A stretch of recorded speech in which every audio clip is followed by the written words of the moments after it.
ബഹുമാനമുള്ള സഹോദരങ്ങൾ, നമ്മൾ ചിന്തിച്ചോളൂ. നമ്മൾ ഏതെങ്കിലും ഒരു ക്രിസ്ത്യാനികളിലോ അല്ലെങ്കിൽ ഹിന്ദുക്കളുടെ അമ്പലത്തിൽ അവരുടെ ദൈവത്തെ ആരാധിക്കണ്ടെന്നോ അതിനെതിരെ നമ്മൾ പ്രശ്നം ഉണ്ടാക്കാനോ ഒന്നും നമ്മൾ പോകുന്നില്ലല്ലോ. എത്രയോ നല്ല ഹിന്ദുക്കളായ സഹോദരങ്ങളൊക്കെയാണ് ഈ ബില്ല് പാസ്സാക്കിയപ്പോൾ അതിനെ എതിർത്തത്. ഹിന്ദു സഹോദരങ്ങൾ ധാരാളം. അവ മുസ്ലിമീങ്ങളുടെ പടക്കം പൊട്ടിക്കാണ് ഹമക്കന്മാര്. ഇന്നൽ മുനാഫിഖീൻ യുഖാദിഊന അല്ലാഹു വഹുവ ഖാദിഉഹും. ഇതാണ് മുനാഫിഖീങ്ങളുടെ സ്വഭാവം. മുനാഫിഖീങ്ങളുടെ സ്വഭാവമാണത്. സന്തോഷിക്കില്ല. അവന്റെ കാര്യം, അവന് വീടും സ്ഥലവും കിട്ടി എന്നുള്ള ആ ഒരു സന്തോഷമല്ല. എനിക്ക് ഇഷ്ടമുള്ള സാധനം എന്റെ അടുത്ത സഹോദരന് ഇഷ്ടപ്പെടണം. അതിൽ എനിക്ക് നഷ്ടം വന്നാലും ശരി എന്റെ സഹോദരൻ സന്തോഷമായിട്ടിരിക്കണം എന്നാഗ്രഹിക്കുന്നവരാണ് സത്യവിശ്വാസികൾ. എനിക്ക് നഷ്ടം വന്നാലും കുഴപ്പമില്ല. യുദ്ധക്കളത്തിൽ ഷഹീദാവാൻ വേണ്ടി വെട്ടേറ്റ് കിടക്കുന്ന സ്വഹാബാക്കളുടെ അരികിലേക്ക് വെള്ളവുമായി പോകുന്നു സുഹൃത്തുക്കൾ. അടുത്ത് കിടക്കുന്ന സ്വഹാബിക്ക് കൊണ്ട് കൊടു, എനിക്ക് കുഴപ്പമില്ല. അദ്ദേഹത്തിന് അടുത്ത് കിടക്കുന്ന സ്വഹാബിക്ക് കൊണ്ട് കൊടു, അദ്ദേഹം വെള്ളം കുടിക്കാൻ ആഗ്രഹിക്കുക. അടുത്ത് കിടക്കുന്ന സ്വഹാബിക്ക് കൊണ്ട് കൊടു. ഇതായിരുന്നു സ്വഹാബാക്കൾ. എനിക്കല്ല വേണ്ടത്, അടുത്തടുത്തടുത്ത് പോകട്ടെ. അതായിരുന്നു. ആടിന്റെ തലയുടെ നമുക്കറിയാം. ഒരു സഹാബിക്ക് കൊടുത്തു വിട്ടപ്പോൾ അവർ പട്ടിണിയില്ല, അവിടെ കൊടുക്ക്. അവിടെ കൊടുത്തോ അല്ല, അടുത്ത് അവര് പട്ടിണിയില്ല, അങ്ങോട്ട് കൊടുക്ക്. എനിക്ക് വേണ്ടതാണ് അടുത്ത വീട്ടിൽ പട്ടിണി, അങ്ങോട്ട് കൊടുക്ക്. ഇത് നമ്മളിവിടെ ഒരു കട വെച്ചാ വേറൊരുത്ത ഓപ്പോസിറ്റ് കട കൊണ്ടുവച്ചാ അവനെ എങ്ങനെയെങ്കിലും ഇതേപോലെ ഒരു തലയ്ക്കകത്ത് പണിയെടുത്ത് അവനെ ഓടിക്കാനാണ് നമ്മൾ നോക്കുന്നത്. നമ്മൾ ആ ആടിന്റെ തല കൊണ്ടുവച്ചാൽ ആ തല പിറ്റേ ദിവസം കട തുറക്കുമ്പോൾ ഷട്ടറിന്റെ ഫ്രണ്ടിൽ ഒരു തല ഇങ്ങനെ ഇരിക്കുന്നതാണ്. അവൻ കടയും തുറക്കൂല, കൂട്ടും തൊടില്ല, ആ തലയും തൊടില്ല. അവൻ ഏതെങ്കിലും കാലിയെ പോയി കാണും, ഉസ്താദെ പെട്ടെന്ന് വലിയ വണ്ടിക്കകത്ത് വിളിച്ചോണ്ട് ഒരു തല ഫ്രണ്ടിൽ ഒന്ന് എടുത്ത് മാറ്റി ഉസ്താദെ. അവൻ തൊടുക പോലും ഇല്ല. ആ തല എടുത്ത് മാറി തൊടുക പോലും ഇല്ല. മനുഷ്യന്മാരുടെ അവസ്ഥ അതാണ്. മുസ്ലിം അല്ല, മുസ്ലിം അങ്ങോട്ട് ഇത് മുസ്ലിം, ഇത് മുസ്ലിമാണ്. നമ്മൾ മുസ്ലിം അടുത്ത മുസ്ലിമിന് പണിയെടുക്കാനാണ് നമ്മുടെ പണി. അവനെ ഒതുക്കാനുള്ള പണിയാണ് നമ്മളിവിടെ നോക്കുന്നത്. സുഹൃത്തുക്കളെ, നമ്മൾ കരുതിയിരിക്കും, മനസ്സിലാക്കിയിരിക്കും. നമ്മുടെ നിയമങ്ങൾ മാറ്റിമറിച്ച് നമ്മുടെ ഈമാൻ നഷ്ടപ്പെട്ടിട്ട് ഈ ദുനിയാവിൽ നിന്ന് മരണപ്പെട്ടു പോയാൽ ദുനിയാവുമില്ല ആഖിറവുമില്ല. അള്ളാഹു കാത്തിരക്ഷിക്കട്ടെ. അപ്പൊ വഖഫിന്റെ നിയമം ഭേദഗതി അതിപ്പോ പാസ്സാക്കിയപ്പോ മുസ്ലിം സമുദായം മുനമ്പത്ത് പടക്കം പൊട്ടിച്ച് ആഘോഷിച്ചു. എന്ത് വിവരമുള്ളപ്പോ അവനെന്ത് വഖഫിനെ കുറിച്ച് അവനെന്ത് ബോധം വന്നു, അവനെന്ത് മനസ്സിലായിട്ടാണ് അവരാഘോഷിച്ചത്? ഈ വഖഫ് സ്വത്ത് അള്ളാഹുവിന്റെ സ്വത്തല്ലേ? ഇപ്പൊ നമ്മൾ വഖഫില്ല, നമ്മൾ ഈ പള്ളി അള്ളാഹുവിന് വേണ്ടി വഖഫ് ചെയ്തു. ഇപ്പൊ ഒരാൾ മുസല്ല, ഇത് അള്ളാഹ്ക്ക് വേണ്ടി ഞാൻ വഖഫ് ചെയ്തു. ഒരു മുസാഫ്, ഇത് അള്ളാഹ്ക്ക് വേണ്ടി വഖഫ് ചെയ്തു. ഒരു ആംബുലൻസ് അള്ളാഹ്ക്ക് വേണ്ടി വഖഫ് ചെയ്തു. 10 സെന്റ് സ്ഥലം, ഇത് അള്ളാഹ്ക്ക് വേണ്ടി ഞാൻ വഖഫ് ചെയ്തു എന്ന് വഖഫ് ചെയ്തു കഴിഞ്ഞാൽ അത് വഖഫ് ഭൂമി അള്ളാഹിന്റെ സ്വത്തായി. അത് അള്ളാഹുവിന്റെ സ്വത്ത്, അത് അള്ളാഹ്ക്ക് മാത്രം അവകാശപ്പെട്ടതാണ്. അതിന് നമുക്കാർക്കും നമുക്ക് ആവശ്യത്തിന് ഉപയോഗിക്കാമെന്നുള്ളതല്ലാതെ കൈകടത്താൻ നമുക്ക് അവകാശം അതില്ല. ഇപ്പൊ ഈ പള്ളി നമുക്ക് നമസ്കരിക്കാം, എത്തിക്കാഫിരിക്കാം, ഖുർആൻ ഓതാം, അവന്റെ ആവശ്യങ്ങൾക്ക് അതിനും ഉപയോഗിക്കാം. ഇത് എന്റെയാണ് എന്ന് പറഞ്ഞിട്ട് എഴുതിക്കൊണ്ട് പോകലല്ല. പണ്ടുള്ള മഹാന്മാരൊക്കെ പള്ളിയിൽ വന്ന് നിസ്കരിച്ചു കഴിഞ്ഞാൽ നിസ്കരിച്ചിട്ട് ഇറങ്ങി പോകുമ്പോൾ അവർ ചെരുപ്പിടുമ്പോൾ തന്നെ കാലിന്റെ അടിഭാഗമൊക്കെ കൈകൊണ്ട് തട്ടി തടവി മുഴുവൻ മണ്ണുകളൊക്കെ മാറ്റിയിട്ടാണ് ചെരുപ്പിടുക. ഒരു പൊടി പോലും പള്ളിയിൽ നിന്ന് നമ്മുടെ വീട്ടിലേക്ക് എത്താൻ പാടില്ല.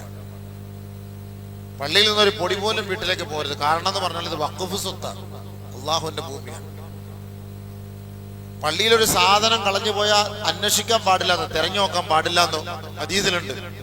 നമ്മൾ ചിന്തിച്ചു നോക്കണം. അപ്പൊ ഇത്രയും ഖുർആൻ ഇരിക്കുന്നത് നമുക്ക് ഒരിടത്ത് വീട്ടിൽ കൊണ്ടുപോയി പോയാലോ? അത് അള്ളാഹിന്റെതാണ്, അള്ളാഹുവിന്റെ ഭൂമി, അള്ളാഹിന്റെ സ്വത്ത്, അള്ളാഹുവിന് വേണ്ടി നൽകപ്പെട്ടതാണ്. അത് അള്ളാഹ്ക്കാണ് അതിന്റെ അവകാശം ഉള്ളത്.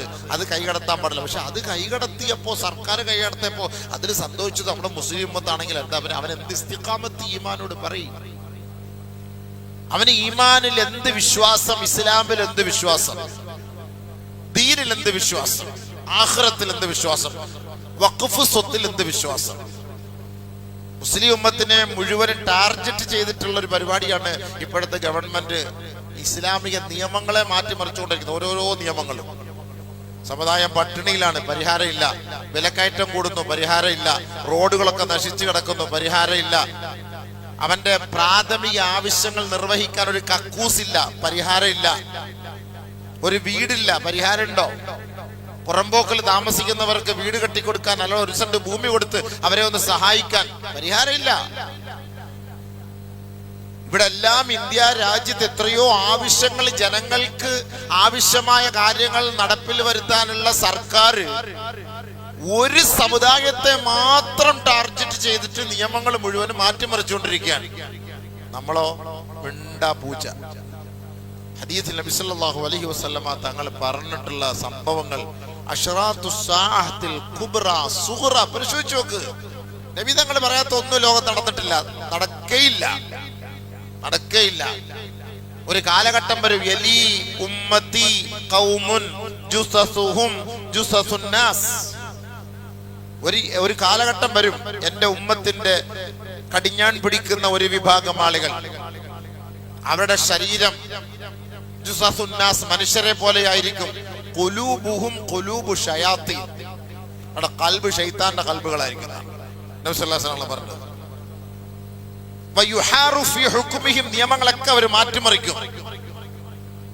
എല്ലാ നിയമങ്ങളും, ഇസ്ലാമിക നിയമങ്ങളെ മുഴുവനും അവർ മാറ്റിമറിക്കും. ഇൻ തകല്ലമു ഖതലുഹും, അവർക്കെതിരെ സംസാരിച്ച നിന്നെ അകത്താക്കും, അല്ലെ തട്ടിക്കളയും. ഇതാണ് അതിന്റെ നിയമം. വൈൻ സഖതു ഇസ്തബാഹുഹു, നീ മിണ്ടാതിരുന്നാലോ ആ നിയമം അവരുടെ പാസ്സാക്കും. നബി സല്ലല്ലാഹു അലൈഹി വസല്ലം തങ്ങൾ പറഞ്ഞാണ്. അശ്റാത്തു സാഅ എടുത്ത് ഹദീസ് എടുത്ത് പരിശോധിച്ചു നോക്കി ആദരവായ റസൂലുള്ളാഹി സ്വല്ലല്ലാഹു അലൈഹി വസല്ലമ തങ്ങൾ നമ്മളെ പഠിപ്പിച്ച ഹദീസാണ്. ഒരു കാലഘട്ടത്തിൽ അല്ലാഹുവിന്റെ റസൂല് ആയിരക്കണക്കായ സഹാബാക്കളെ അഭിസംബോധന ചെയ്തിട്ട് ഒരു കാലഘട്ടത്തിൽ ബഹുമാനപ്പെട്ട പ്രമുഖരായ സഹാബാക്കളെ സാക്ഷ്യപ്പെടുത്തിയിട്ട് നബി സല്ലല്ലാഹു അലൈഹി വസല്ലമ തങ്ങൾ പറഞ്ഞപ്പോ നബിയുനാ റസൂലുള്ളാഹി സ്വല്ലല്ലാഹു അലൈഹി വസല്ലമ തങ്ങളോട് സഹാബാക്കൾ ഒരാൾ സൽമാനുൽ ഫാരിസി റളിയല്ലാഹു തആല അൻഹു ചോദിച്ചു, അവയകൂനു ദാലിക യാ റസൂലല്ലാഹ്, അങ്ങനെയൊക്കെ സംഭവിക്കുമോ നബിയെ? നബി സല്ലല്ലാഹു അലൈഹി വസല്ലമ തങ്ങൾ പറഞ്ഞു, അങ്ങനെയൊക്കെ സംഭവിക്കും. ആദരവായ റസൂലുള്ളാഹി തങ്ങൾ പറഞ്ഞതാണ്. അപ്പൊ എന്താ സംഭവിക്കാൻ പോകുന്നത്? പിന്നീട് നിയമങ്ങളെല്ലാം മാറ്റിമറിക്കും. അപ്പൊ നമ്മുടെ മക്കളൊക്കെ പിഴച്ചു പോകും. വൽ മതറു ഖൈല വൽ വലദു ഗൈല വതഫീലുൽ ലിആമു ഫൈല വതഗീലുൽ കിറാമു ഗൈല. നബി സല്ലല്ലാഹു അലൈഹി വസല്ലമ തങ്ങളുടെ മക്കളെല്ലാം പിഴച്ചു പോകും. അവർക്ക് ദീനില്ല എന്ന് പറയുമ്പോൾ അവനെല്ലാം സന്തോഷമായി. അപ്പൊ പള്ളി പൊളിച്ചു കളയാൻ ഒരു തീരുമാനം എടുത്താൽ അത് എത്ര പേര് പ്രതികരിക്കും? നിസ്കാരത്തിനോടും ഇബാദത്തിനോടും അള്ളാഹുവിനോടും ആഖിറത്തോടും പ്രതിബദ്ധതയുള്ളവർക്കാണ് അതിന്റെ വിഷമം ഉണ്ടാവുക. ഇല്ലാത്തവൻ അൽഹംദുലില്ലാഹ് മാഷാ അല്ലാഹ് തബാറക്കല്ലാഹ്, നാളെ അള്ളാഹിന്റെ അടുത്ത് പോയി നമുക്ക് പറയാൻ പറ്റും പള്ളി പൊളിച്ചു കൊടുത്തോനെ, അവിടെ നമ്മൾ നിസ്കരിച്ചില്ല. അതുകൊണ്ടാണ് ജുഇലത്തിൽ അർളു ലി അൽ മസാജിദ, പള്ളിയില്ല എന്ന് പറഞ്ഞ് നിസ്കരിക്കാതിരിക്കാൻ പറ്റൂല. അതുകൊണ്ട് നബി സല്ലല്ലാഹു അലൈഹി വസല്ലം തങ്ങളുടെ പ്രത്യേകതയാണ്, ഒരു പ്രവാചകന്മാർക്കും കൊടുക്കാത്ത ഒരു തൗഫീഖ് നബി തങ്ങൾക്ക് കൊടുത്തു. എനിക്ക് അല്ലാഹു സുബ്ഹാനഹു വ തആല ഭൂമി മുഴുവനും മസ്ജിദാക്കി തന്നു. അതുകൊണ്ട് ഈ കോലത്തിന് എ സി ഇല്ല, താഴികക്കുടങ്ങളില്ല, മിനാരങ്ങളില്ല എന്നും പറഞ്ഞിട്ട് നിസ്കരിക്കാതിരുന്ന് ഉഡായിപ്പുമായിട്ട് അള്ളാഹുവിന്റെ അടുക്കൽ പോകാൻ പറ്റൂല. ഭൂമി നിനക്കുണ്ടോ? വലില്ലാഹി മിറാസുസ് സമാവാതി വൽ അർദ്, ആകാശ ഭൂമിയുടെ മുഴുവൻ ഉത്തരവാദിത്വം അള്ളാഹ്ക്കുള്ളതാണ്. അതിന്റെ മുഴുവൻ പ്രമാണം അള്ളാഹുവിൻ്റെതാണ്. മുഴുവൻ വലില്ലാഹി മിറാസുസ് സമാവാതി വൽ അർദ്. ആ ഭൂമിയുടെ മുകളിൽ നമസ്കാരത്തിന്റെ സമയം എത്തിയാൽ നീ നമസ്കരിച്ചിരിക്കണം. അത് പള്ളിയുണ്ടോ, അല്ലെങ്കിൽ എ സി ഉണ്ടോ, അല്ലെങ്കിൽ പള്ളിയുടെ ഒരു കോലമുണ്ടോ, രൂപമുണ്ടോ, ഇതൊന്നും അള്ളാഹ് അറിയേണ്ട കാര്യമില്ല. അത് നബി സല്ലല്ലാഹു അലൈഹി വസല്ലം തങ്ങൾ നാം ഈ ഉമ്മത്തിന് വേണ്ടി അല്ലാഹു തആല നൽകിയ സമ്മാനമാണത്. നമുക്ക് തറയില്ലാതെ നമുക്ക് നിസ്കരിക്കാം. വിനോദസഞ്ചാരത്തിന് പോകുമ്പോൾ പള്ളി കണ്ടില്ല എന്ന് പറഞ്ഞ് നിസ്കരിക്കാതിരിക്കാൻ പറ്റൂല. പമ്പി കയറി ഒന്നുകൊടുത്ത് അവിടെ നിസ്കരിക്കണം, മരുഭൂമിയിൽ നിസ്കരിക്കാം, വാഹനത്തിൽ ഇരുന്ന് നിസ്കരിക്കാം. ഇനി ചില സ്ഥലത്ത് നീ ഭയപ്പെടുന്നുണ്ടെങ്കിൽ നിനക്ക് വാഹനത്തിൽ ഇരുന്ന് നിസ്കരിക്കാം. എല്ലാത്തിനും സംവിധാനങ്ങളുണ്ട്. നിസ്കരിക്കാതിരിക്കാൻ പറ്റൂല. ഇത് അള്ളാഹുവിനെ പേടിയുള്ളവർക്കല്ലേ അത് സാധിക്കൂ. ഇങ്ങനെ ഒരു നിയമം വന്നാൽ, ഇങ്ങനെ ഒരു നിയമം ഉണ്ടല്ലോ നിസ്കരിക്കണ്ട, അതുകൊണ്ട് നമുക്ക് നിസ്കരിക്കണ്ടല്ലോ. അള്ളാഹയെ പേടിയുള്ളവൻ എവിടെ ആയാലും നിസ്കരിക്കും. നീ കൊല്ല്, അള്ളാഹുവിന്റെ മേൽ സുജൂദിൽ ഇവിടെ മരിക്കാം. അതാണല്ലോ അവന്റെ നിയത്ത്. നിസ്കാരം വേണ്ട എന്നൊരു നിയമം വരട്ടെ, നാളെ നിസ്കരിക്കാതിരിക്കോ ഇല്ലോ എന്നറിയാം. നമുക്ക് നോക്കാം ആരാണ് ഈമാനുള്ളവൻ, ആരാ ഈമാനില്ലാത്തവൻ, നമുക്ക് മനസ്സിലാക്കാൻ പറ്റും. നിസ്കാരം മുതൽ നാളെ മുതൽ നിസ്കാരം വേണ്ട ഒരു തീരുമാനം എടുക്കട്ടെ. എല്ലാവരും സമ്മതിക്കുമോ? OBC സമ്മതിക്കും, ലോക്കൽ അവൻ സമ്മതിക്കും. വേണ്ട, നമുക്ക് നിസ്കാരം വേണ്ട, തീരുമാനം എടുത്തല്ലേ. പിന്നെ നിസ്കാരം ധൈര്യമായിട്ട് നിസ്കരിക്കണം. അള്ളാഹുവിന്റെ മുന്നിൽ വെടിവെച്ച് കൊല്ലട്ടെ, ഷഹീദായി നേരെ റബ്ബിന്റെ മുന്നിൽ പോയിക്കൂടെ? അതല്ലേ നമ്മൾ ചിന്തിക്കേണ്ടത്. നീ നിയമങ്ങൾ ഇങ്ങനെ മാറ്റി വന്ന് മറിഞ്ഞുകൊണ്ടേ ഇരിക്കാണ്. നാളെ മയ്യത്ത് കൊണ്ടുവന്ന പള്ളിയിൽ നടക്കാൻ പറ്റൂല, ഇന്ത്യ നിയമം എതിരാണ്, കത്തിച്ചോണം, തൈക്കാട് ശ്മശാനത്തിലേക്ക് കൊണ്ടുപോകും. നീ തൈക്കാട് ശ്മശാനത്തിന്റെ സൈഡിൽ എഴുതി വെക്കും മണക്കാട് മുസ്ലിം ജമാഅത്ത് തൈക്കാട് ശ്മശാനം. മുസ്ലിങ്ങളെല്ലാം അങ്ങോട്ട്. അള്ളാഹു കാത്തിരക്ഷിക്കട്ടെ. അള്ളാഹു, നിങ്ങൾ ദീർഘവീക്ഷണത്തോട് ചിന്തിച്ചുകൊള്ളി. നമ്മൾ ഇത്രയും നിയമങ്ങൾ ഈ ഗവൺമെന്റ് അധികാരത്തിൽ വന്ന് മുസ്ലിമീങ്ങളെ മാത്രം ടാർഗറ്റ് ചെയ്ത് എത്രയോ നിയമങ്ങൾ, എത്ര പള്ളികൾ പൊളിച്ച് റോഡിന്റെ പേരും പറഞ്ഞ്, എത്രയോ അമ്പലങ്ങൾ റോഡിന് നടുക്ക് നിൽക്കുന്നു, എത്രയോ ഉണങ്ങിയ ആല് റോഡിന് നടുക്ക് നിൽക്കുന്നു. ഉണങ്ങിയ ആല്, ഒരു ഗുണവും ഇല്ലാത്ത സാധനം റോഡിന് നടുക്ക് നിൽക്കുന്നു. അതൊന്നും എടുത്തു മാറ്റാനോ പൊളിച്ചു മാറ്റാനോ മുറിച്ചു മാറ്റാനോ അവകാശമില്ല, തൊട്ടുപോരുത്. എത്രയോ ഗവൺമെന്റ് സ്ഥാപനത്തിന്റെ ഉള്ളിൽ അമ്പലങ്ങൾ വെച്ചിട്ടുണ്ട്. ഗവൺമെന്റ് ഹോസ്പിറ്റലിന്റെ പരിസരങ്ങൾ, ഗവൺമെന്റ് ഹോസ്പിറ്റലിന്റെ ആ മുറ്റത്ത് അമ്പലമുണ്ട്. നമ്മളെ ആരെങ്കിലും ഏതെങ്കിലും ഒരു മുസ്ലിമീങ്ങൾ പോയിട്ട് അതിനെതിരെ ഒരു ഹർജി കൊടുക്കാനോ ഇന്നും നമ്മൾ നിന്നിട്ടില്ല. നിങ്ങൾ തമിഴ്നാട്ടിലുള്ള യാത്ര ചെയ്ത് നോക്ക്, ഹൈവേ റോഡ് നടുക്ക് മൊത്തം അമ്പല. കേരളത്തിൽ യാത്ര ചെയ്യും, റോഡിന്റെ സൈഡ് ഇപ്പൊ അങ്ങോട്ട് ഒട്ടക്കുളങ്ങനെ പരിസരത്ത് റോഡ് സൈഡ് മൊത്തം എല്ലാ അമ്പലങ്ങൾ. നമ്മളെല്ലാം എതിർക്കാൻ പോയോ? ചിന്തിച്ചു നോക്കി സുഹൃത്തുക്കളെ. എന്നാ പള്ളി ഏതോ മൂലയിലാകുമ്പോൾ ബുൾഡോസർ റോഡ് മൊത്തം തകർത്ത് അടിച്ച് പൊളിച്ച അതിലെ കൂടെ ഹൈവേ, എല്ലാം പള്ളികൾ. അത് ഗവൺമെന്റ് ഭൂമിയിലാണ്, ഗവൺമെന്റ് ഭൂമിയിലാണെന്ന് പറഞ്ഞിട്ട് പള്ളികൾ മുഴുവനും തകർക്കുമ്പോൾ മുസ്ലിം സമുദായത്തിന്റെ പള്ളിയായതുകൊണ്ടും മുസ്ലിമുകൾ നമസ്കരിക്കുന്നതുകൊണ്ടും അതൊക്കെ ഗവൺമെന്റിന്റെ ഭൂമിയിലാണെന്ന് പറഞ്ഞ് തകർന്നു. എന്നാൽ യഥാർത്ഥത്തിൽ ഹൈവേ റോഡിലിരിക്കുന്ന ഏതെങ്കിലും ഒരു അമ്പലങ്ങളോ ഏതെങ്കിലും ഒരു ബുദ്ധവിഹാരങ്ങളോ ഗുരുദ്വാരകളോ തകർത്തതായിട്ട് നമുക്ക് കാണാൻ പറ്റുന്നുണ്ടോ? ചിന്തിച്ചു നോക്കി. അപ്പൊ ഏത് സമുദായത്തെ നോക്കിയിട്ടാണ് ഈ ഗവൺമെന്റ് പ്രവർത്തിച്ചുകൊണ്ടിരിക്കുന്നത്? എത്ര പെട്ടെന്ന് ആ ബില്ല് പാസ്സാക്കിയത്. ഏറ്റവും കൂടുതൽ സമ്പത്താണ് നമുക്കുള്ളത്. ഈ ഭൂസ്വത്ത് ഏറ്റവും കൂടുതൽ സമ്പത്താണ്. നമുക്ക് കിട്ടേണ്ടതാണ്, നമ്മുടെ പള്ളികൾക്ക് കിട്ടേണ്ടതാണ്, നമുക്കതിൽ നിന്ന് അനുഭവിക്കേണ്ടതാണ്. നമ്മൾ ചിന്തിച്ചു നോക്കി സുഹൃത്തുക്കളെ, അതെല്ലാം ഇന്ന് നഷ്ടപ്പെട്ടുകൊണ്ടിരിക്കുകയാണ്. ഇനി നാളെ നമ്മുടെ ഈ പള്ളി, ഇതിന് പ്രമാണമില്ലയോ? ഗവൺമെന്റ് ഏറ്റെടുത്ത് കൊണ്ടുപോകാൻ നാളെ പ്രമാണമുണ്ടോ? ആരുടെ പേർക്കാ? ഏത് ഹാജിയാരുടെ പേർക്കായി പള്ളിയുടെ പ്രമാണം? ഏത് പ്രസിഡന്റിന്റെ പേർക്കായി പള്ളിയുടെ പ്രമാണം? ചിന്തിച്ചു നോക്കി. അബ്ദുൽ ഖാദർ ഹാജിയുടെ പേർക്ക് അവരുടെ വാപ്പ എഴുതി കൊടുത്താണെന്നും പറഞ്ഞ് നമുക്കത് എഴുതി വെച്ചിട്ട് നാളെ പള്ളിയുടെ പേർ വെക്കാൻ പറ്റുമോ? പ്രമാണമില്ല. അത് ഭാഗമുണ്ട്, വഖഫ് ചെയ്തു. ഇനി നാളത്തെ അടുത്ത നിയമം വരാൻ പോവാണ്. ഏതെല്ലാം പള്ളികൾ ഏതെല്ലാം മദ്രസകള് പ്രമാണമില്ലാത്തതുണ്ടോ അതൊക്കെ പതുക്കെ പതുക്കെ പിടിച്ചോട്ടെ. എന്നാ അമ്പലത്തിന്റെയോ അല്ലെങ്കിൽ ബുദ്ധവിഹാരത്തിന്റെയോ ചർച്ചുകളുടെയോ ഇതൊക്കെ വല്ലതും ഉണ്ടോ? അതിന്റെ ഒക്കെ പ്രമാണം എവിടാന്ന് ആരെങ്കിലും അന്വേഷിക്കാൻ പോകുന്നുണ്ടോ? ആരെങ്കിലും ചോദിക്കാൻ പോകുന്നുണ്ടോ? സാഹോദര്യവും സന്തോഷവും നിലനിൽക്കുന്നു പോകുന്ന മതേതര ഭാരത രാജ്യത്തില് സമാധാനം നഷ്ടപ്പെടുത്തിക്കൊണ്ട് സമുദായത്തെ തമ്മിലടിപ്പിച്ച് ഫാസിസ്റ്റ് നാസിസ്റ്റുകൾ അധികാരം കൊണ്ട് കൈയടക്കി മെല്ലെ മെല്ലെ മുസ്ലിം സമുദായത്തെ ഇവിടെ നിന്ന് ഉന്മൂലനം ചെയ്യാനുള്ള പദ്ധതികളാണ് ഇന്ന് നടന്നു വന്നുകൊണ്ടിരിക്കുന്നത്. മുസ്ലിമീങ്ങൾ ഇത് കരുതിയിരുന്നില്ല എങ്കിൽ, നമ്മൾ ഇതിനെതിരെ പ്രതികരിച്ചില്ല എങ്കിൽ ഒരുപാട് വില നൽകേണ്ടി വരും. നമ്മളല്ലെങ്കിൽ നമുക്ക് ശേഷം വരുന്ന നമ്മുടെ സന്താനങ്ങൾ. ഒരുപക്ഷെ നമ്മളൊക്കെ ഉള്ളപ്പോ ഒരുപക്ഷെ പ്രശ്നമില്ലായിരിക്കാം, പക്ഷെ നമുക്ക് ശേഷം നമ്മുടെ സന്താന പരമ്പരകൾ, അവർ വലിയ വില നൽകേണ്ടി വരും. അപ്പോൾ എന്തായിരിക്കും സംഭവിക്കുക? ഈമാനിൽ നിന്ന് ചോർന്ന് ചോർന്ന് ഭയപ്പെട്ട് അവരിലേക്ക് മാറിപ്പോകും. അല്ലാഹു കാത്തിരക്ഷിക്കട്ടെ. ഭയന്നിട്ട് പോകും, മാർഗമില്ല വേറെ.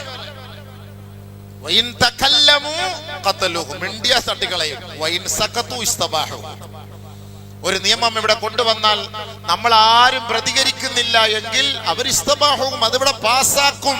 NRCക്കെതിരെ മുസ്ലിം ഉമ്മത്ത് ഒന്നടക്കം ഇറങ്ങി.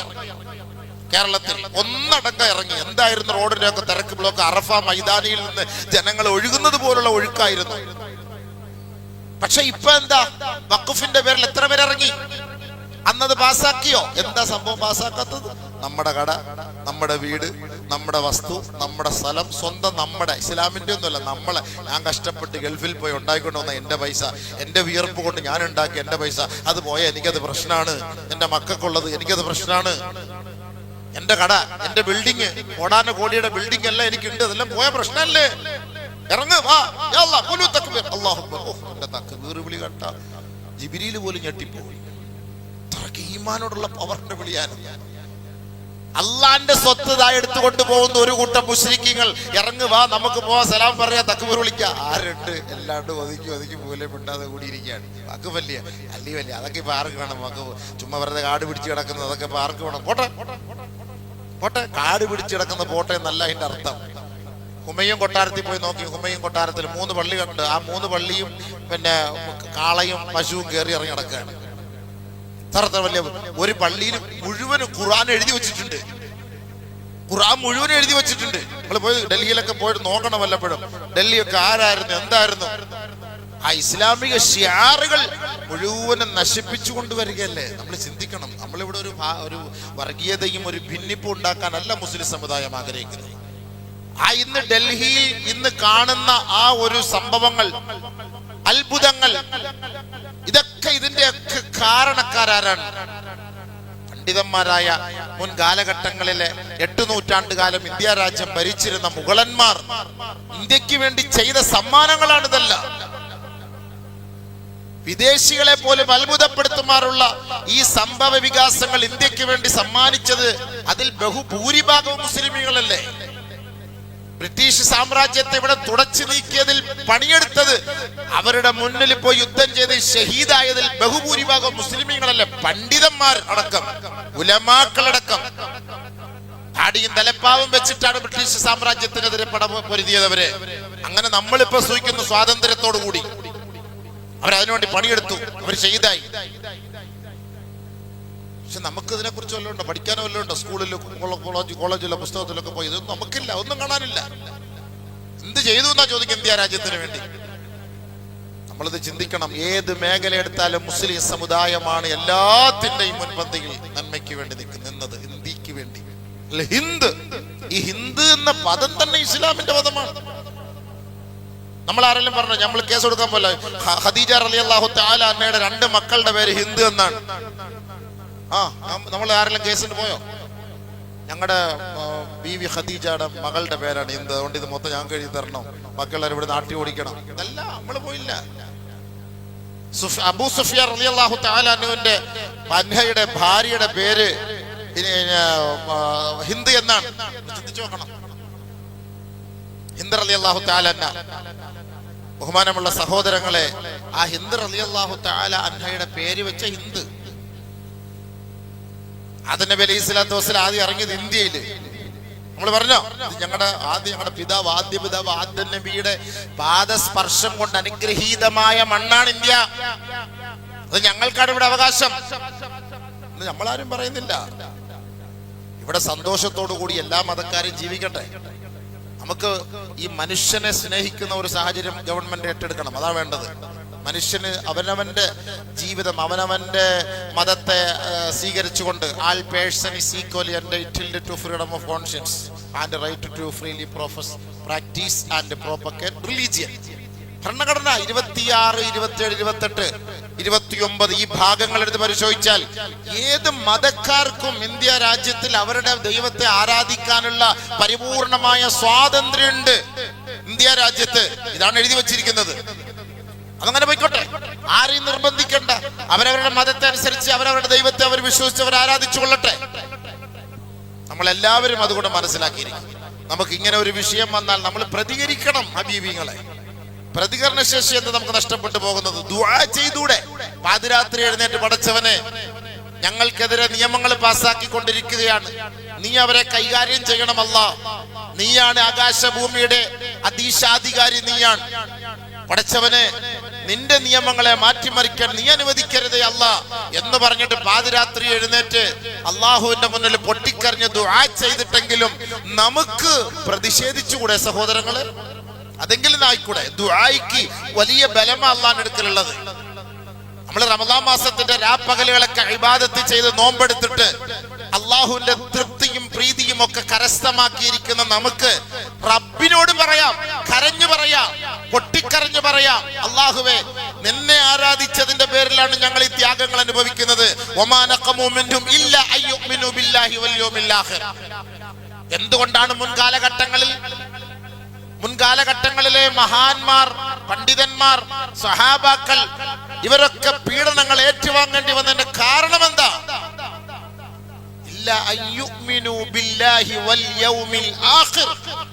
ആരാധനക്കർഹൻ അല്ലാഹു അല്ലാതെ മറ്റൊരു ഇലാഹില്ല എന്ന് വിശ്വസിച്ചു. ആഖിറം, നാളെ പരലോകം, ആ പരലോകമാണ് അള്ളാഹുവിന്റെ മുന്നിൽ നമ്മളെ സാക്ഷി നിർത്തി നമ്മളോട് ചോദ്യം ചെയ്യപ്പെടുന്ന ആ സ്ഥലം, അവിടേക്ക് നമ്മളെ ഹാജരാക്കപ്പെടും. അവിടെ ഒരു ഉയിർത്തെഴുന്നേൽപ്പുണ്ട്, അവിടെ വെച്ചാണ് കല്ലും നെല്ലും തിരിച്ചറിയേണ്ടത് എന്ന് വിശ്വസിച്ചതിന്റെ പേരിലാണ് അന്നത്തെ കാലഘട്ടത്തിൽ അവർ ത്യാഗങ്ങളും പീഡനങ്ങളും അനുഭവിച്ചതെങ്കിൽ ഇന്നും നമ്മൾ അനുഭവിക്കുന്നത് മുസ്ലിം ഇന്നനി അനമിനൽ മുസ്ലിമീൻ, ഞാൻ മുസ്ലിം ആയതിന്റെ പേരിലാണ്, അല്ല ഒന്നുമല്ല. അതുകൊണ്ടാണ് മുനാഫിഖീങ്ങളായ മുസ്ലിമീങ്ങളുടെ പേരിൽ നിന്ന് മുനാഫിഖീങ്ങളായി ബിരുദമെടുത്തിട്ട് അവരോടൊപ്പം കൂടിയിട്ട് അവരുടെ കൂട്ടത്തിൽ നിന്ന് ഇസ്ലാമിനെ കൊഞ്ഞണം കുത്തിക്കൊണ്ടിരിക്കുന്നവർ. അവർ മുനാഫിഖീങ്ങളാണ്, കപടന്മാരാണ്. മുശ്രിക്കീങ്ങളെക്കാട്ടിലും ഏറ്റവും കൂടുതൽ ശിക്ഷയാണ് അല്ലാഹു തആല മുനാഫിഖീങ്ങൾ കൊടുക്കുക. ഇന്നൽ മുനാഫിഖീന ഫി ദർക്കിൽ അസ്ഫലി മിനന്നാർ ഫലം തജിദ ലഹും നസീറ. ഒരാളെയും അവിടെ സഹായിക്കാൻ കാണില്ല. ഏറ്റവും നരകത്തിന്റെ അടിത്തട്ടിലാണ് അവർ കിടക്കുക മുനാഫിഖീങ്ങൾ.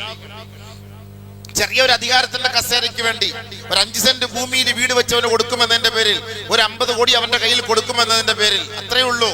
പക്ഷേ ഇവ മരിച്ചു പോയാലോ നരകത്തിന്റെ ഏറ്റവും അടിത്തട്ടിലാണ്, കാലാകാലം അവിടെ കിടക്കേണ്ടി വരും. അതുകൊണ്ട് സത്യവിശ്വാസികളെ, ബഹുമാനമുള്ളവരെ, നമ്മൾ മനസ്സിലാക്കണം, ഇനിയുള്ള ഓരോരോ ദിവസങ്ങളും നമ്മൾ ഫലസ്തീന്റെ ചരിത്രങ്ങളൊക്കെ നമ്മൾ നേരിട്ട് കണ്ട് മനസ്സിലാക്കിക്കൊണ്ടിരിക്കുന്നവരാണ്. ഭാവി കാലഘട്ടത്തിൽ ഇന്ത്യ രാജ്യത്തും അതേപോലെ ആയിക്കൂടാ എന്നില്ല. ആട്ടിയോടിക്കപ്പെടുകയാണ്. പിറന്ന മണ്ണിൽ ജീവിക്കാനുള്ള സ്വാതന്ത്ര്യം പോലും ഇല്ലാത്ത ഒരു സാഹചര്യത്തിലേക്ക് എത്തുകയാണ്. കാലങ്ങൾ അങ്ങനെ എത്തിക്കൊണ്ടിരിക്കുകയാണ്. നമ്മൾ മനസ്സിലാക്കിയിരിക്കുക, കരുതിയിരിക്കുക. നമ്മൾ ഇസ്ലാമിക നിയമങ്ങളുടെ മേൽ ആര് കൈകടത്താൻ വരുന്നുവോ അതിനെ നമ്മൾ ശക്തിയോടുകൂടി പൂർവാധികം ഒരുമിച്ച് നിന്ന് ഒറ്റക്കെട്ടായി നിന്ന് എതിർക്കാനുള്ള ഈമാനിക പവർ നമുക്ക് എല്ലാവർക്കും ഉണ്ടാകണം. അല്ല നമ്മള് പല ബ്രോയിലർ ചിക്കന്റെ കൂട്ട് മൂടി ഇങ്ങനെ ഇരുന്ന് കഴിഞ്ഞാല് എല്ലാം പോകും. അവസാനം ഇങ്ങനെ വെറുതെ നമ്മള് ഭീരുക്കളായി മരിച്ചുപോയതിന്റെ പേരിൽ അതിന്റെ ശേഷം ആഖിറത്ത് ഇടികൊള്ളേണ്ടി വരും. ഇനി എന്തിനാണ് അങ്ങനെ ഉണ്ടായിരുന്നത്? കലിമത്തു അദ്ലിൻ ഇൻദ സുൽത്താനിൻ ജായിർ. ഏറ്റവും വലിയ അഫ്ളലുൽ ജിഹാദ്, ഏറ്റവും വലിയ ശ്രേഷ്ഠമായ ജിഹാദ് ഏതാണെന്ന് നബി സല്ലല്ലാഹു അലൈഹി വസല്ലം ചോദിച്ചപ്പോൾ പറഞ്ഞു, കലിമത്തു അദ്ലിൻ ഇൻദ സുൽത്താനിൻ ജായിർ. അഹങ്കാരിയായ ഭരണാധികാരിയുടെ മുന്നിൽ മാന്യമായ നീതിയുടെ വാക്ക് നീ പറഞ്ഞാൽ മതി. നമ്മളിവിടെ വാളിട് വെട്ട് ബോംബ് വെയ് പൊട്ടിയിരുന്നൊന്നും നമ്മൾ പറയുന്നില്ല. ഒരിക്കലും അത് നമുക്ക് പറ്റിയതുമല്ല, വേണ്ട, അതല്ല നമ്മൾ പറയുന്നത്. പ്രതികരിക്കാൻ നമുക്ക് ന്യായമായ അവകാശങ്ങൾ ചോദിക്കാനുള്ള സ്വാതന്ത്ര്യം ഇന്ത്യ രാജ്യം നമുക്കുണ്ട്. നമ്മുടെ സ്വത്തുക്കളാണ് കോടാനകോടി സ്വത്തുക്കൾ. അതാണ് ഇന്ന് അവരൊരു ബില്ല് പാസ്സാക്കി പിടിച്ചെടുത്തിരിക്കുന്നത്. ആലോചിച്ച് നോക്കി, നമ്മൾ നമ്മുടെ പള്ളികളുമായി ബന്ധം. പക്ഷെ നമുക്ക് അതിന്റെ യാഥാർത്ഥ്യങ്ങളും മഹത്വങ്ങളും ഒന്നുമില്ല. വഖഫ് ബോർഡ് ഉണ്ടാക്കി വെച്ച് അവിടുന്ന് കുറച്ച് പൈസ നമ്മൾ അങ്ങോട്ട് കൊടുത്ത്, വഖഫ് ബോർഡ് ഉണ്ടാക്കിയത് എന്തിനാ? ചുമ്മാ കേസും വഴക്കും. പള്ളി കടന്ന് അടി ഉണ്ടാക്കുന്നതിന്റെ മൊത്തം കേസ്. അതും തിന്ന് അവരങ്ങനെ ഇരിക്കുകയാണ്, വീർത്ത്. ഇതാണ് വഖഫ് ബോർഡ്. വേറെന്താ വഖഫ് ബോർഡ്? നമുക്ക് എന്താ ഗുണമുള്ള? നമ്മൾ ഇവിടുന്ന് കിട്ടുന്ന പൈസ കൊണ്ട് അവിടെ കൊണ്ടടയ്ക്കുക, പള്ളി കൊണ്ടടയ്ക്കുക. പിന്നെ പള്ളിയിൽ അടി ഉണ്ടാകുന്നത് മൊത്തം വഖഫ് ബോർഡുകാരായിട്ട് എടുക്കുക. ഇത് തന്നെയാണ് സംഭവം വഖഫ് ബോർഡ്. നമുക്ക് എന്താ പിന്നെ വഖഫ് ബോർഡോട് ഗുണം? നമുക്ക് ഓഡിറ്റോറിയം ഉണ്ടാക്കാൻ കുറച്ച് പൈസ കിട്ടിയോ? അല്ലെങ്കിൽ നമുക്ക് എന്തെങ്കിലും ഒരു ഖബർസ്ഥാൻ വാങ്ങാൻ കുറച്ച് പൈസ ഉണ്ടാക്കി തന്നോ? അല്ലെങ്കിൽ മദ്രസ കെട്ടാൻ കുറച്ച് പൈസ ഉണ്ടാക്കി തന്നോ? കോടാനുകോടികളുടെ സ്വത്തുക്കളുണ്ട്. നമ്മൾ ഇവിടുന്ന് കൊണ്ട് പള്ളിയിൽ നിന്ന് കിട്ടുന്ന വരുമാനം കൊണ്ട് അവർക്ക് അടയ്ക്കുകയാണ്, എല്ലാം അവരതിനെ ഏറ്റെടുക്കുകയാണ്. എന്തുണ്ട് സുഹൃത്തുക്കളെ, ആലോചിച്ച് നോക്കി. പഠിക്കണ്ടേ, മനസ്സിലാക്കണ്ടേ, ചിന്തിക്കാൻ വേണ്ടി പറഞ്ഞതാണ്. അത് നമുക്കൊന്നുമില്ല, എല്ലാവർക്കും അവരവരുടെ കാര്യം നോക്കി ജീവിക്കാം, അതൊന്നും പ്രശ്നമില്ല. പക്ഷെ അതല്ല, ഉമ്മത്തിന്റെ കാര്യത്തിൽ നമ്മൾ ജാഗരൂകരായിരിക്കണം. ഉമ്മത്തിന്റെ വിഷയത്തിൽ നമ്മൾ എല്ലാവരും ജാഗ്രത ഇല്ല എങ്കിൽ ഈമാൻ നഷ്ടപ്പെട്ട് നമ്മൾ ഖബറിലേക്ക് പോകേണ്ടി വരും. പടച്ചവൻ നമ്മളെ കാത്തുരക്ഷിക്കുമാറാകണം. നമുക്കത് വളരെ വേദനയോടും വിഷമത്തോടും പറയാൻ ഈ രണ്ട് പ്രാവശ്യത്തെ ഭരണത്തോടുകൂടി ഒരുപാട് ഇസ്ലാമിക നിയമങ്ങളെ ഇവർ മാറ്റി വന്നുകൊണ്ടേയിരിക്കുകയാണ്. അത് മുസ്ലിം പ്രശ്നമില്ല, നമ്മളെല്ലാവരും മിണ്ടാപ്പൂച്ചയെ പോലെ ഇരിക്കുകയാണ്. ഒരു ഹദീസ് നബി സല്ലല്ലാഹു അലൈഹി വസല്ലം പറഞ്ഞത് ഓർമ്മ വരികയാണ്. ഒരു കാലഘട്ടം വരെ യൂഷിക്കൽ ഉമ്മമു അൻ തദാ അലൈക്കും കമാ തദാ അൽ ആഖിലതു ഇലാ ഖസ്അതിഹാ. ഭക്ഷണപാത്രത്തിൽ എല്ലാവരും കൈയിട്ട് ഭക്ഷണം തിന്നുന്നത് പോലെ എന്റെ സമുദായത്തിന്റെ മേൽ മറ്റുള്ളവർ കടന്നാക്രമണം നടത്തുന്ന ഒരു കാലഘട്ടം വരും സഹാബ. ഉടനെ നബി സല്ലല്ലാഹു അലൈഹി വസല്ലമ തങ്ങളുടെ സഹാബാക്കൾ ചോദിച്ചു, വമിൻ ഖില്ലത്തിൻ യൗമഇദി യാ റസൂലല്ലാഹ്. അന്ന് എല്ലാവരും ന്യൂനപക്ഷം ആയതുകൊണ്ടായിരിക്കുമോ? നമ്മൾ ന്യൂനപക്ഷം എന്നാണല്ലോ. നബി സല്ലല്ലാഹു അലൈഹി വസല്ലമ തങ്ങൾ പറഞ്ഞില്ല, ബൽ യൗമഇദിൻ കസീറുൻ. അന്ന് എല്ലാവരും ഒരുപാട് പേരുണ്ടാവും. ഇന്ത്യ രാജ്യത്ത് 27 കോടി മുസ്ലിങ്ങളുണ്ട്. 27 കോടി മുസ്ലിങ്ങളുണ്ട്. എന്നിട്ട് 27 കോടി മുസ്ലിങ്ങളുണ്ട് ഇന്ത്യ രാജ്യത്ത്. അല്ല കണക്ക് വല്ല അറിയാവോ? ചെറിയ കണക്കാന്നോ കോടി എന്ന് പറഞ്ഞാല്? 27 കോടി മുസ്ലിങ്ങളിലെ 50,000 പേര് മതിയായിരുന്നു. അപ്പൊ നമ്മുടെ ഈ വഖഫിനെതിരെ ഒപ്പിടാൻ പറഞ്ഞപ്പോ 27 കോടി മുസ്ലിങ്ങളിൽ നിന്ന് 1.5 ലക്ഷം പേരെ ഒപ്പിട്ടത്. വേണ്ട, പറ്റൂല എന്ന് പറഞ്ഞു. 27 കോടി മുസ്ലിമീങ്ങൾ ഇന്ത്യ രാജ്യത്തുണ്ടായിട്ട് വഖഫ് സ്വത്ത് അതിന്റെ എതിരെ വന്ന നമ്മുടെ ഒപ്പ് ശേഖരണത്തിൽ എത്ര പേരാ ഒപ്പിട്ടത്? 27 കോടി മുസ്ലിങ്ങളിൽ. എവിടെ പോയി ബാക്കി എല്ലാവരും? എവിടെ പോയി ബാക്കി എല്ലാവരും? അവരെ വിധങ്ങൾ പറഞ്ഞു അന്ന് കുറവൊന്നുമല്ല, അവര് ഭയങ്കര ആളുകളായിരിക്കും അന്നത്തെ കാലഘട്ടത്തിൽ. പിന്നെ എന്താ സംഭവിച്ചത്? അല്ലാഹു സുബ്ഹാനഹു വ തആല അവരുടെ കൽബുകളിൽ ഒരു പേടി ഇട്ട് കൊടുക്കും. ശത്രുക്കളുടെ കൽബുകളിൽ ഈ മുസ്ലിമീങ്ങളെ ഒരു പേടി ഉണ്ടായിരുന്നു, ഒരു അല്ലാഹു ഒരു പേടി ഉണ്ടായിരുന്നു. അത് അല്ലാഹ് എടുത്തു മാറ്റും. എന്നിട്ട് ഇവരുടെ കൽബുകളിൽ അൽ വഹ്നി എന്ന് പറയുന്ന രോഗം ഇട്ട് കൊടുക്കും. ആ രോഗം ഇട്ട് കൊടുക്കും. ആ പേടി, ശത്രുക്കൾക്ക് ഇവരൊരു പേടി ഉണ്ടായിരുന്നു, അതൊക്കെ അങ്ങ് മാറിപ്പോകും. ഇവർ മറ്റുള്ളവരെ പേടിക്കേണ്ട ഒരു അവസ്ഥയിലേക്ക് എത്തിച്ചേരുമെന്ന് നബിയുനാ റസൂലുള്ളാഹി സ്വല്ലല്ലാഹു അലൈഹി വസല്ലം പറഞ്ഞു. അല്ലാഹു കാത്തിരക്ഷിക്കുമാറാകട്ടെ. അതാണിപ്പോ സംഭവിച്ചുകൊണ്ടിരിക്കുന്നത്. നമ്മുടെ കൽബിൽ അങ്ങനെ ഒരു പേടി വന്നിരിക്കുകയാണ്. അതുകൊണ്ട് ന്യായമായ അവകാശത്തിന് നമുക്ക് എവിടെയും എത്താം. ഇപ്പോ അമേരിക്കയിലും എല്ലാ ലോകം മൊത്തം കത്തിച്ച് ചാമ്പലാക്കൂന്ന് പറഞ്ഞപ്പോൾ ട്രംപ് കയറി എന്ത് വില കൊടുത്തു? സുപ്രീം കോടതിയെ അവിടെയുള്ള ജഡ്ജിയെ തെരഞ്ഞെടുപ്പിൽ പരാജയപ്പെടുത്താൻ അവരുടെ ആളുകളെ കൊണ്ടുവരാൻ പരിശ്രമിച്ചു. പക്ഷെ അള്ളാന്റെ തീരുമാനം അവർക്കെതിരായ ആളിനെ കൊണ്ടുവന്നു. അതാണ് പടച്ചവന്റെ തീരുമാനം. നമ്മൾ ഉദ്ദേശിക്കുന്നത് പോലെയല്ല. അല്ലാഹു റബ്ബുൽ ഇസ്സത്ത് കളിക്കും, വലിയ കളി കളിക്കും. പക്ഷെ നമ്മൾ ഒന്ന് ജാഗരൂകരാകണം. 48 ലക്ഷം പേരാണ് ഈ ആദ്യത്തെ ചരിത്രത്തിലാണ് ഉംറയ്ക്ക് 27-ാം രാവിലെ പരിശുദ്ധമായ മക്കയിൽ കൂടിയത്. 47 സ്ട്രക്കായി പോയി. തവാഫിന് വണ്ടി നീങ്ങുന്നില്ല, തവാഫ് ചെയ്യാൻ പറ്റുന്നത് 48 ലക്ഷം പേര്. ആലോചിച്ചു. കഴിഞ്ഞ വർഷം 20 ലക്ഷമായിരുന്നു, ഈ വർഷം 48 ലക്ഷം പേരാണ്. എത്രയോ അമുസ്ലിമീങ്ങളായ സെലിബ്രിറ്റികളും മുസ്ലിമീങ്ങളായി ഉംറയ്ക്ക് വന്നു. വലിയ വലിയ ഫിലിം സ്റ്റാറുകൾ, ബോളിവുഡ്, ഹോളിവുഡ്. ചിന്തിക്കണം, നമ്മൾ വിചാരിക്കും നമ്മളെ പോലെ ആപ്പ ഉപ്പകളല്ല. അവരൊക്കെ വിവസ്ത്രരായി അല്ലെങ്കിൽ അർദ്ധനഗ്നകളായി നടന്നവർ. അതെല്ലാം മാറ്റിയിട്ട് ശരീരം മുഴുവനും മറച്ചിട്ട് അള്ളാഹുവിന്റെ കഅബയെ ലക്ഷ്യമിട്ടവർ വന്നു. ഇസ്ലാമിനെ ഒരു ഭാഗം തകർക്കുമ്പോൾ ഇസ്ലാമിനത് വളർന്നുകൊണ്ടേയിരിക്കുകയാണ്. ചിന്തിച്ച് മനസ്സിലാക്കി, ചിന്തിക്കും സുഹൃത്തുക്കളെ. ഒരിക്കലും ഇത് തകരൂല, ഒരിക്കലും ഈ ഈമാനും ഇസ്ലാമും തകരൂല ഇൻഷാ അല്ലാഹ്. ഇതാണ് അല്ലാഹുവിന്റെ തർത്തീബ്. അത് വളർന്നുകൊണ്ടേയിരിക്കും. യുരീദൂന ലിയുത്ഫിഉ നൂറല്ലാഹി ബിഅഫ്വാഹിഹിം വല്ലാഹു മുതിമ്മു നൂരിഹി വലൗ കരിഹൽ കാഫിറൂൻ. എത്ര കുഫാറുകളും മുശ്രിക്കുകളും എതിർത്താലും അല്ലാഹു ഈ നൂറ് ഈമാനിന്റെ ഇസ്ലാമിന്റെ പ്രകാശത്തെ അല്ലാഹു സുബ്ഹാനഹു വ തആല കത്തിച്ചുകൊണ്ടേയിരിക്കും. അതാണ് യൂലാദ്, അതാണ് പടച്ചവന്റെ തർത്തീബ്.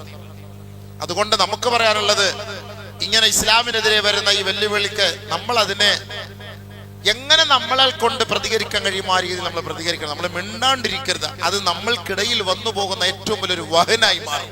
അത് പാടില്ല. ഒന്നും നിനക്ക് കഴിയുന്നില്ലേ, നിനക്ക് ദുആ ചെയ്. ഒരു നോമ്പ് പിടിച്ച് ദുആ ചെയ്, തഹജ്ജുദ്കാരത്തിന് ദുആ ചെയ്. ഏത് വലിയ കൊട്ടാരങ്ങളെയും അല്ലാഹു സുബ്ഹാനഹു വ തആല, ഏത് വലിയ കൊലകൊമ്പന്മാരെയും അല്ലാഹു സുബ്ഹാനഹു വ തആല കൈകാര്യം ചെയ്യും ആ ദുആയിലൂടെ. അൽഹംദുലില്ലാഹ്, ഉറപ്പാണ് ആ ദുആയിലൂടെ. അതിന്റെയൊക്കെ ഉദാഹരണങ്ങൾ നമ്മൾ പലതും കണ്ടിട്ടുണ്ട്, നമുക്കത് അറിയുകയും ചെയ്യാം. അതുകൊണ്ട് ഇൻഷാ അല്ലാഹ് നമ്മുടെ ഈ വഖഫ് ബില്ലിനെതിരെ നമുക്ക് പ്രതികരിക്കാൻ രീതിയിൽ നമുക്ക് പ്രതികരിക്കാം. അത്രേ ഉള്ളൂ. എല്ലാവരും ഇന്ന് നമ്മുടെ മുസ്ലിം കോർഡിനേഷൻ തിരുവനന്തപുരം കമ്മിറ്റിയുടെ പേരിൽ രാജ്ഭവൻ മാർച്ചുണ്ട് 4 മണിക്ക്.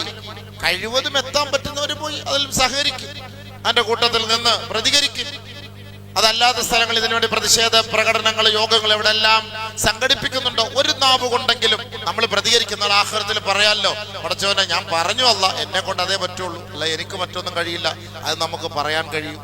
അതുകൊണ്ട് അങ്ങനെയെങ്കിലും പ്രതികരിക്കാൻ എന്നോടും നിങ്ങളോടും ഇൻഷാ അല്ലാഹ് നമ്മൾ വസിയത്തിയാണ്. ഇന്ന് വഖഫ് ആണെങ്കിൽ ഇനി നാളെ ഓരോ നിയമങ്ങൾ നമുക്ക് വരും. ഇനി അടുത്ത ഏക സിവിൽ കോഡ് വരും, അടുത്ത ഏക സിവിൽ കോഡ് വരും. ഇതേപോലെ പാസ്സാക്കും. ഒന്നും ചെയ്യാൻ പറ്റില്ല, നമ്മൾ കൈമലർത്താനേ നമുക്ക് പറ്റുള്ളൂ. അതുകൊണ്ട് അല്ലാഹു സുബ്ഹാനഹു വ തആല അഹങ്കാരികളും അക്രമികളുമായ ഭരണാധികാരികൾ എത്രയും വേഗം പടച്ചവന്റെ ഖുദ്റത്തോട് കൈകാര്യം ചെയ്യട്ടെ. അതിനുവേണ്ടി ദുആ ഇറക്കണം. ദുആ ചെയ്യ്, ആത്മാർത്ഥമായി ദുആ ചെയ്യ്, സദഖകൾ കൊടുത്ത് നമ്മൾ ദുആ ചെയ്യ്. അല്ലാഹു സുബ്ഹാനഹു വ തആല കാര്യങ്ങൾ വേണ്ടവണ്ണം മനസ്സിലാക്കാൻ നമ്മൾ തൗഫീഖ് ചെയ്യട്ടെ. നമസ്കാരം. റമദാൻ മാസം കഴിഞ്ഞു, നമ്മളെല്ലാവരും എല്ലാം വിട്ടുപോയി. ഇനി അടുത്ത റമദാനിൽ വരാമെന്നുള്ള പ്രതീക്ഷയോടുകൂടി ഒന്നും ഇരിക്കണ്ട. 5 വഖത്തും കൃത്യമായി നമസ്കരിച്ച് അള്ളാഹുവിന്റെ തൃപ്തിയും പൊരുത്തവും കരസ്ഥമാക്കാൻ വേണ്ടി ഓരോരുത്തരും പരിശ്രമിക്കണം. അള്ളാഹു റബ്ബുൽ ഇസ്സത്ത് നമ്മുടെ ഇബാദത്തുകളെ സ്വീകരിക്കുമാറാകട്ടെ.